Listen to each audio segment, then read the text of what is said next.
when we in the cafeteria, these are the same guys that I put on. They were in the cafeteria saying they had got some of their science from Rami Bay. Rami Bay with the yellow bus on Gaillard Brewer and 109th, that area. All right. So can you like that, Lord? And so that's when, because we was all studying Rami Bay and all that, right? Me and Daoud even went to Syracuse and took them through the Adapt Chamber. After we had went through the Adapt Chamber in Chicago, we went to Syracuse and put them on. All the guards that was in Kamani and all them, we put on. And so, because we wasn't holding back, we knew that this shit was off the chain, and we was putting everybody on. So that's like in that part. So then, like I said, we went into that cafeteria. I just want you to give a little background so you understand why they picked me to go into the cafeteria to talk to them. So when I saw them, they had on their taboos, you know, that hat that the Russians wear. They had on that, so they didn't even know how to get a fez yet. And so that's to show you how dirty they was. That's that dirty Moor shit. Even the Moors in Chicago called them premature Moors and dirty Moors. They called them that. I didn't never call them that. And so, where was I at? Okay, so now I'm in the cafeteria so that you catch on. So I go in the cafeteria. They got on their taboos. We have a little exchange in science, and I tell them. They tell me that they Moors and that they founded in CM Bay, and that's 1947. And I go, oh, well, y'all are behind the time. I said, because Noble Ali got Moorish Science. He's the founder, not CM Bay. If CM Bay comes in 47, he can't be the founder of the Moorish Science in the wilderness of North America, because Noble Ali started teaching in 1913. That's how I blew them up. And then I went in my backpack and pulled out my fez, and they didn't have one. They didn't have Circle 7 Quran. They didn't have one-on-one questions. No, what kind of Moors are y'all? No Moorish literature. They had nothing. But they had some CM Bay stuff, but they didn't have it. They just knew about it.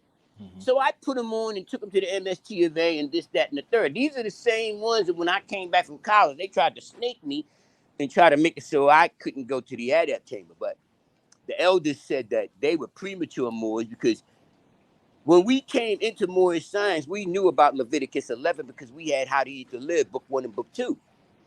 And we ate that way. But when they got into the Moorish Science Temple, the Moors they have a vegetarian foundation, and they tell you the noble prophet Drew Ali said that eggs were liquid flesh, and these motherfuckers were eating crustaceans and hamburgers and all kind of shit that was outlawed when we was. I said, dude, you're eating worse now than you ate when we was in the 5% nation doing rallies at the parliament, and you motherfuckers. I said, nah, I can't fuck with y'all, because I'm saying we went to the next level. We went from Leviticus 11 to Genesis, and these some of bitches went from Leviticus 11 to Paul. Start talking about it ain't what you eat, it's your heart quality, and all that shit Paul said to get the Romans to be down. You feel me? Yeah. Yes, sir.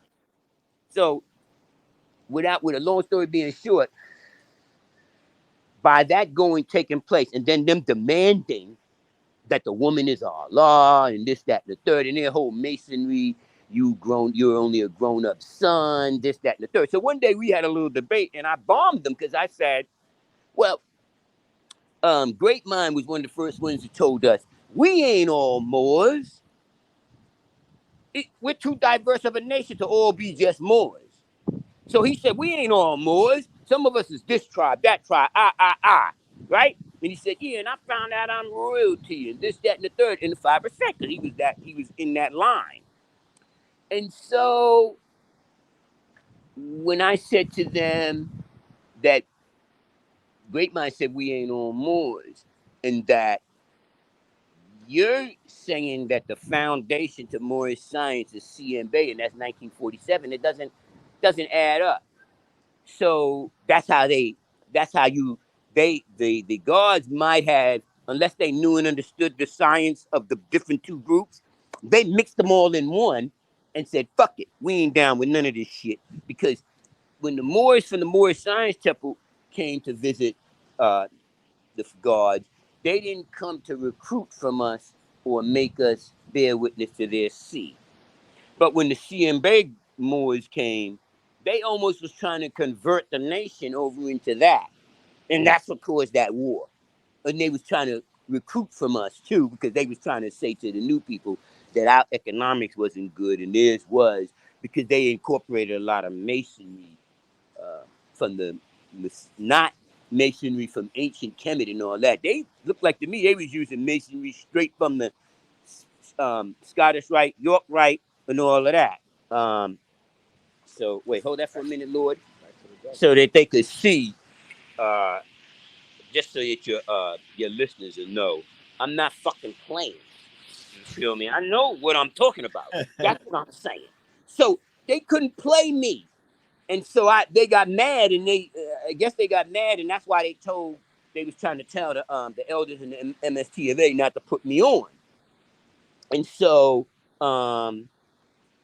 but they put me on anyway because they said, "Ooh, this is what the old lady said. 1980, it's like 1986, I want to say, and she's 83, and she says to me, when we in that little, after we went through the adab chamber, then we go sit down and I'm with the elders and shit. She says to me, "Oh, I know you," and I'm saying to myself, "How does she know me?" She said, "You're one of Clarence's children." That's what she said. She said, "Come here, I got two books for you. This green book and this white book. I want you to take that back to New York, and when you get to New York, you start reading it then." Now, that show you how those elders from the MST of A was looking at the gods. Now, of course, she didn't say he was Allah, but she's 83, and to her, he was Clarence, 13X. That's what she saw him as. And she said, "You're Clarence's children. One of Clarence's children." I was shocked because we all the way in Chicago. I didn't think she would know that, but she did. So I said that to say, when we going back, now we driving back to New York, and I can't help it. Like Elijah said, the spirit of Allah got on me, man. I didn't keep quiet till we got all the way. Because all that shit I've been wanting to bomb their ass on.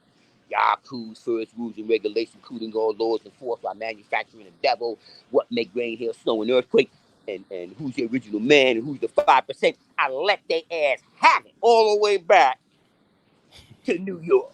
Now, the half original sitting with me, he more righteous in the knowledge of self than they was, and he had never even been to the 5% nation. That's what pissed me off about that. And so that's pretty much the history on that, why the guards and the Moors. And they think it's both the Moors. They don't know that it's CMB's Moors are the ones that want to say the woman is Allah.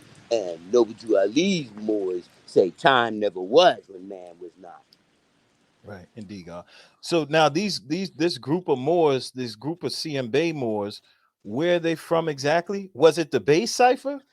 Yeah, some of them. I don't know if the base cipher was them or not because I wasn't in the base cipher, so I didn't really know exactly what they were doing as far as their protocol. But some of the Bay guards I knew, um, they was guard body and they studied Moorish science from CM Bay for the law part.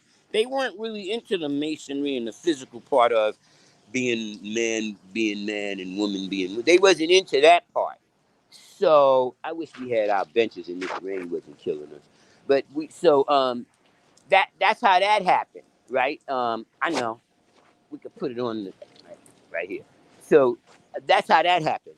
Um, uh, yeah, if the Bay Guards had never, well, I wouldn't say the Bay Guards, if CM Bay's people that was so open for CM Bay and thinking that they was grown, that the best we could do is be a grown up son. That's what they used to say, that kind of shit. Hmm.